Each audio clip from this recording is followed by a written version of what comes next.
Vinheta eu quero, vinheta eu quero, vinheta eu quero chamar. Traz a vinheta, traz a vinheta, traz a vinheta pro Carlão não chorar. Palhaçada é essa? E aí galera, beleza? Bem-vindos ao 9º episódio do nosso canal e com um assunto bem interessante, bancas de concurso. Ele é tão interessante que vamos fazer uma coisa, dividir em 2 episódios, o 9º e o 10º. Vem com a gente.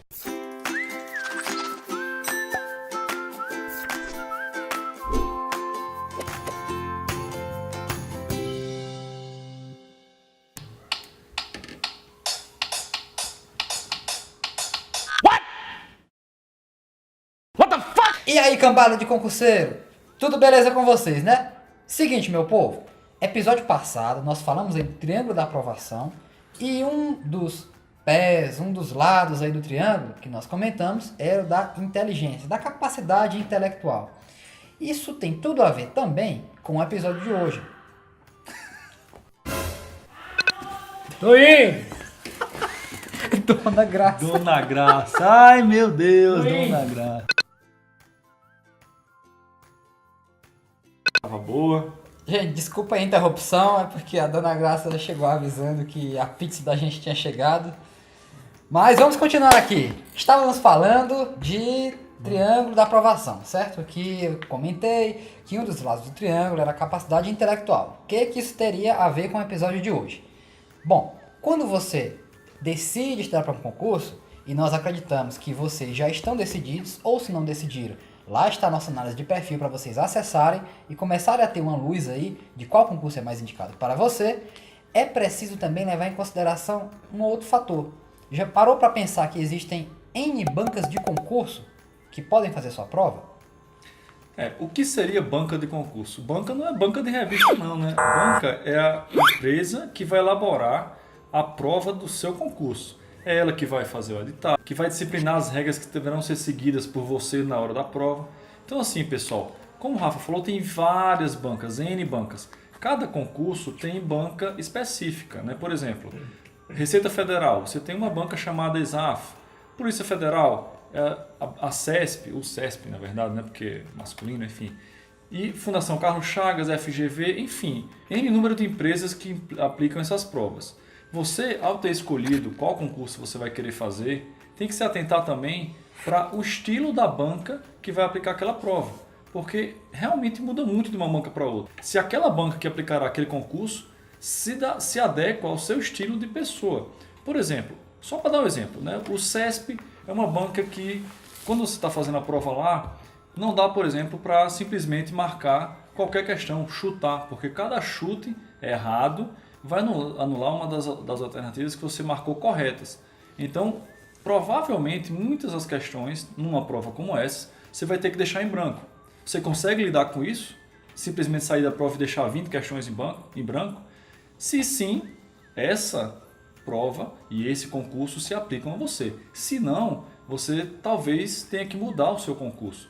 Então, essa questão de ter a capacidade intelectual para, uma vez decidido o tipo de concurso que você quer, perceber se a banca, além do tipo de concurso, se adequa ao seu estilo, é fundamental para você decidir se permanece estudando para aquele concurso ou se talvez, em virtude da banca, que não é muito adequada para você, você muda esse concurso. Só para vocês terem uma ideia de como é importante essa questão. É um detalhe, claro, a banca, mas é um detalhe fundamental que pode mudar todo o seu rumo, toda a sua trajetória antes de começar a estudar e chegar à aprovação. Mas é importante frisar, pessoal, que mesmo você não batendo muito bem com a banca, existem estratégias que podem ser desenvolvidas para você enfrentar melhor a banca que você quer, do concurso que você quer fazer. Superar, né? Então, assim, é fundamental você ter esse planejamento antes, saber que pode não ser a sua banca ideal, mas que existe também formas de você meio que superar, vamos dizer assim, um trauma que possa haver com esse tipo de banca. Com certeza. Eu acho que o que não pode deixar de ser feito, né, e é por isso que eu falei da capacidade intelectual, é que muitos concurseiros desavisados querem apenas estudar as matérias, vão lá com todo o gás, pra cima, sabe, das disciplinas, vão aí, resolvem simulados, beleza, mas esquecem de estudar, por mais banca. estranho que seja, a banca que vai fazer a prova deles. E nós vamos começar, a partir de agora, a citar individualmente as principais bancas de concurso, a forma como elas abordam as questões, passando dica para vocês, porque, gente, isso com certeza vai fazer a diferença na hora que você for resolver sua prova. No seu planejamento aí para a caminhada do concurso, é interessante que você, né, comece a reservar um tempo para ter ou adquirir afinidade com aquela banca, conhecer aquele estilo de prova que a banca aplica. Porque você vai ver que o histórico dos concursos mostra que o concurso A sempre é feito por aquela banca. Né? De um concurso para o outro não muda a banca. Geralmente é a mesma banca que fica aplicando sempre a prova daquele concurso. Sempre. 10 anos para cá era sempre a banca X que aplica o concurso, que aplica a prova do concurso específico lá da Polícia Federal, por exemplo. Então, se você começar a saber como é que aquela banca ela reage, o que é que ela cobra, como ela cobra o assunto, você vai chegar no concurso lá muito mais preparado do que uma pessoa que não reserva um tempinho ali para fazer um estudo específico daquela banca, fazer provas anteriores, pegar questões, mesmo que não seja o seu concurso, mas de outros concursos, mas que sejam daquela banca. Né? Então comece a se acostumar com ela, comece a chamar ela para próximo de você, tire ela para dançar. Quer dançar? É claro.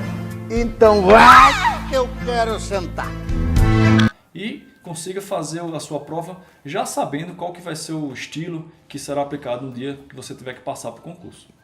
Primeira banca, Fundação Getúlio Vargas, famosa FGV. Pessoal, as provas da Fundação FGV são bem características, né? A gente até separou aqui mais ou menos as principais características dessa banca. Por exemplo, ela cobra todo o conteúdo que tem no edital. Se o edital, né, colocar lá que você tem que estudar, sei lá, 10 tópicos da matéria Direito Constitucional, não vá deixar de estudar 2 só porque você acha que talvez naquela prova não vai cair. Porque ela sempre cobra, mesmo que de maneira superficial, mesmo de maneira pontual, mas ela vai cobrar, vai pegar todo o edital e vai estar lá constando na prova uma perguntinha que seja sobre aqueles 10 pontos que ela mandou ser estudado. Ela costuma fazer textos muito longos nas provas, né? Para você meio que perder tempo naquela leitura ali e não conseguir desenvolver bem a questão. Né? Mas também se você não lê, ela diferentemente da ESAF, você não consegue já identificar os erros. Né? Você tem que realmente ler tudo. Ou seja, é uma prova cansativa para fazer na parte de texto, porque você tem que ler um enunciado muito grande, ou então textos mesmo de português muito grandes da prova de português, você tem que ler ele inteiro. Então você vai cansar, sua mente vai cansar. Se prepare para isso. Comece a fazer treino já agora, se é o seu caso, né? Se é o seu caso, estudar para uma prova que seja feita pela FGV, comece a treinar já esses textos longos a partir de agora. Leia muito, faça questões grandes, né? Para você se acostumar com esse estilo de pergunta. Outra coisa, ela distribui muito bem o gabarito das questões. Isso nos remete a um episódio que nós falamos anterior sobre chute, tática de chute. Ou seja, ela pega, sei lá, 100 questões e divide. Você vai ter 20 letras A, 20 letra B, C, D e E. É quase uma regra. Então, se você precisar chutar, FGV é o caso certo para você fazer aquela nossa regrinha lá do episódio anterior. Uma outra coisa importante da Fundação Getúlio Vargas.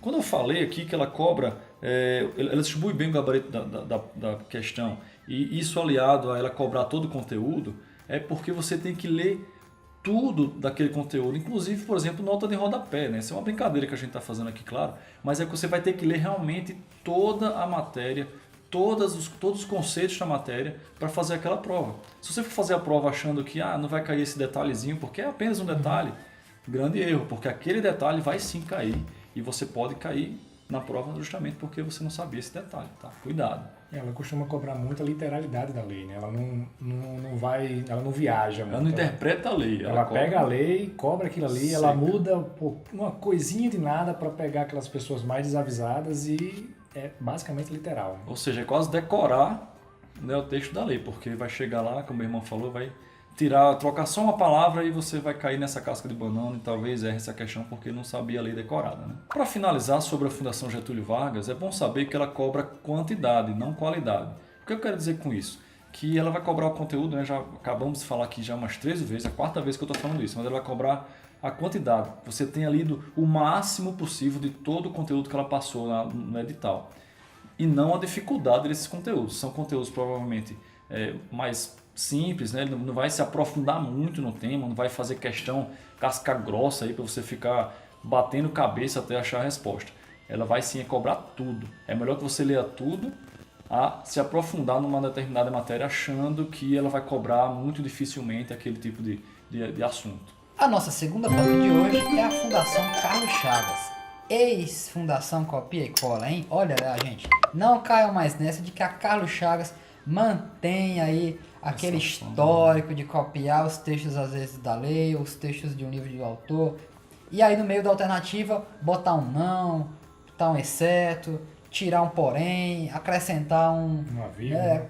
Essas coisas. Acabou. A Fundação Carlos Chagas hoje, ela evoluiu, certo? Sobretudo nas questões de direito, ela já começou a cobrar mais doutrina, a cobrar mais jurisprudência, deixando de lado aquela clássica tática de pegar os textos da lei e jogar na prova. Mas reparem bem, não foi apenas a forma de cobrar o conteúdo que mudou. O estilo da banca de fazer as provas também sofreu uma evolução. Como assim, Rafa? Antigamente, a Carlos Chagas ela fazia as suas provas em uma quantidade de tempo razoável de número de questões versus tempo disponível para se fazer a prova, né? Hoje em dia, o que a banca vem adotando como tática para eliminar muitos candidatos desavisados ou que não conhecem muito bem aí as técnicas para enfrentar esse tipo de banca? Ela, com o mesmo tempo disponível para fazer a prova, manteve ou aumentou o número de questões, certo? Portanto, ficariam mais questões para a mesma quantidade de tempo, ou então manteve o número de questões, mas diminuiu a quantidade de tempo disponível para fazê-las. Isso é péssimo para quem não é acostumado com a Carlos Chagas, certo? Porque na hora de fazer a prova, você se surpreende Com mais chegando questões. no final. No final, mais questões acaba para resolver. tempo, gente.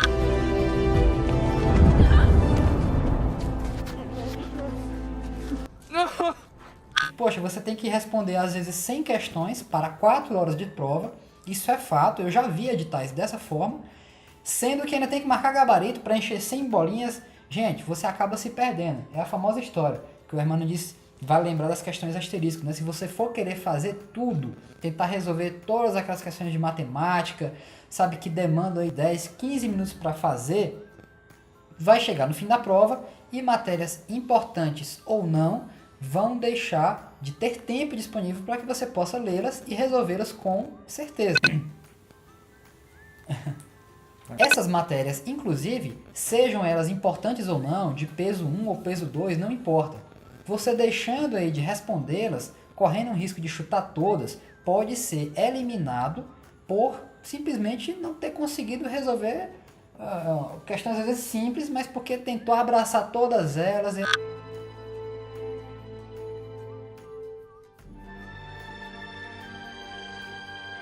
Eu vou conseguir fazer tudo, vai dar tempo.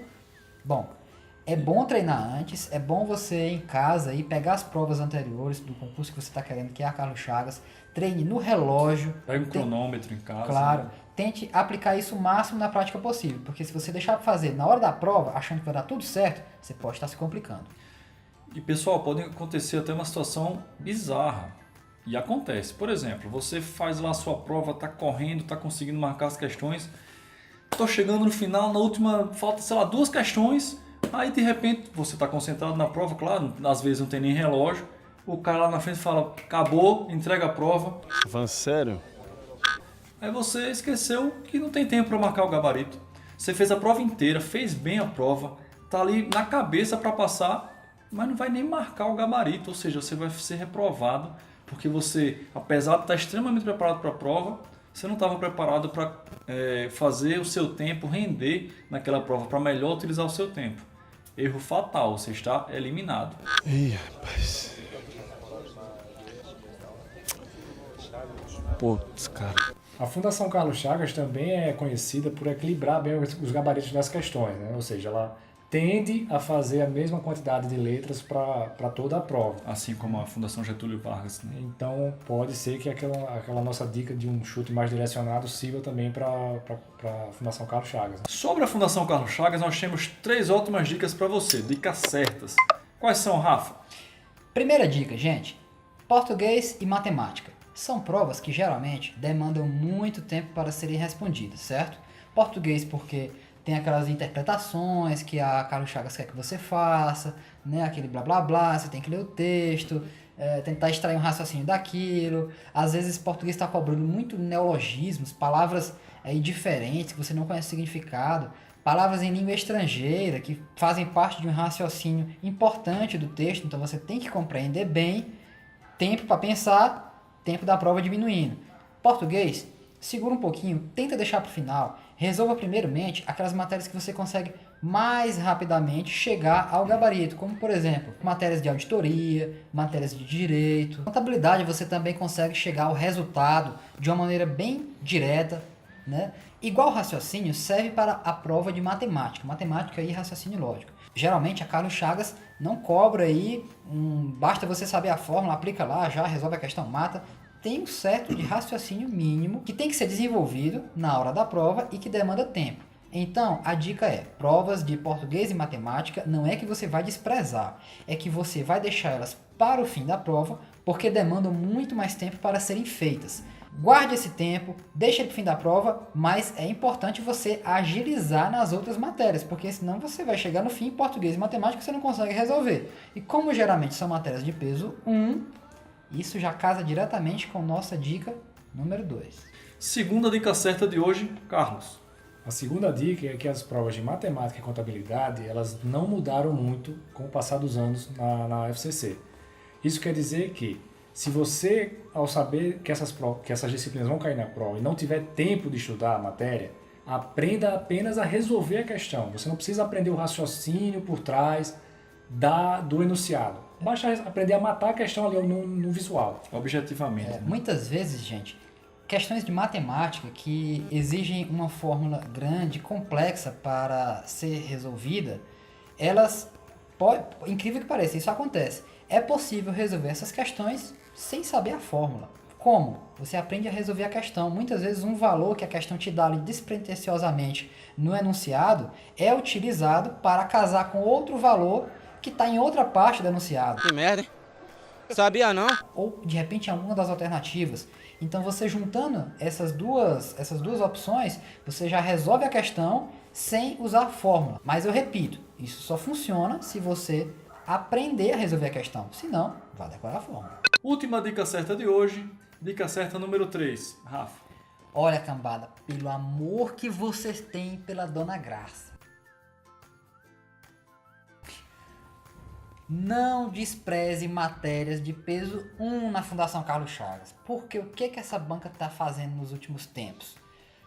Tá lá o edital da Carlos Chagas, cobrando aquilo que ela sempre pede, que a gente sempre vê por aí, português, matemática, às vezes informática, inglês, matérias de peso 1, pede lá no edital as matérias de peso 2, poxa, aí você pensa, né, peso 2, vale o dobro de pontos das matérias de peso 1, o que você faz? Corre para as matérias de peso 2, estuda, vira a noite, decora legislação específica, faz de um tudo para chegar no dia da prova afiadíssimo nas matérias de peso 2. E aí o que a FCC faz contigo? Faz matérias de peso 1, matérias gerais, básicas, matando. Meu amigo, chega no fim da prova, você pode ter fechado as matérias específicas, mas você tem sérios riscos de ficar reprovado por português, matemática, raciocínio lógico, informática. Isso acontece. Ela nos últimos tempos realmente mudou essa abordagem, mudou a forma de exigir o raciocínio pesado, tirando de questões específicas, de questões mais valiosas, que valem o dobro de pontos no gabarito final, para a matéria de conhecimentos gerais, conhecimentos básicos. E dessa forma consegue aí eliminar muitos candidatos desavisados que não fazem o seu planejamento de estudo de uma maneira equilibrada, mas sempre privilegiando as matérias mais importantes. Rafa, essa sua historinha aí da dica certa número 3, de você ter que saber tantas matérias de peso 2 como as de peso 1, né, não ficar relevando as de peso 1, me lembra muito a Seleção Brasileira de Futebol. Como assim Seleção Brasileira de Futebol? Vocês lembram, né, se vocês gostam de futebol? A Seleção Brasileira de 1982 na Copa jogava maravilhosamente bem. Tanto é que até hoje é conhecido como uma das melhores, se não a melhor seleção de futebol de todos os tempos. Não foi campeão. Por quê? Porque jogou muito bem as primeiras partidas. Chegou na partida contra a Itália lá que ele só precisava empatar. A defesa não era a melhor de todas, né? Mas o ataque era fenomenal. Chegou, a Itália ganhou de 3-2. Por quê? Porque o Brasil teve 3 erros tolos na defesa. Ou seja, a seleção jogava muito bem, era maravilhosa tocando a bola, fazendo gol, mas deixou sua defesa furada, frágil e acabou não sendo campeão. Adianta você sair da prova, todo mundo conhecer você como se você... eu fui o cara que fechei as questões de peso 2, mas não passei porque eu não consegui fazer as de peso 1. Uma mesma analogia com outra seleção, a brasileira, de 1994.